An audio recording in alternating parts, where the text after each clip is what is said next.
a video response to the Jackson Bird's video, Harry Potter is old and so are you. I know I'm a little late to the discussion because he posted the video I think 2 months ago, but I still wanted to discuss it because it's a subject that's really important to me and I guess to a lot of people watching this. I'm going to link the original video below, and it's a fantastic video, but if you haven't watched it already, basically what he talks about is the Harry Potter generation and growing up with Harry Potter side by side with the characters. He focuses mainly on those who were the same age as the characters and they were reading them as they were going through those ages.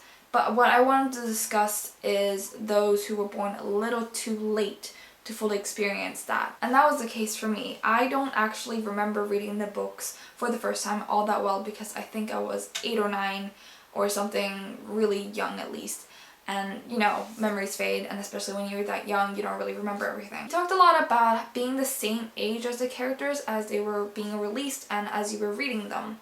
And that was not the case for me and a lot of other people. For me at least, I related to the characters not as peers but rather as perhaps an older sibling, someone you looked up to. Even though I didn't relate to them in the same way, I still related to them. And I guess as I'm rereading them now, I'm connecting to them more on a personal level rather than just looking up to them. While I didn't grow up with Harry Potter technically speaking, I've reread the books at least 10 times each over the last 8 or 9 years since I read the books for the first time, and I guess this was my way of growing up with the characters because I still haven't fully passed the age timeline that Harry passed during the books, and I guess that makes rereading them all the more fun and all the more interesting because I can fully appreciate Harry's struggles and such on a much more personal level now, because I'm the same age and therefore I emphasize a lot more, I guess. And that was one of the main points that Jackson brought up, which was interpreting the books differently each time you reread them. I think you learn a lot more from rereading them than just reading them once. Despite being born too late to suffer the long waits and the endless anticipation,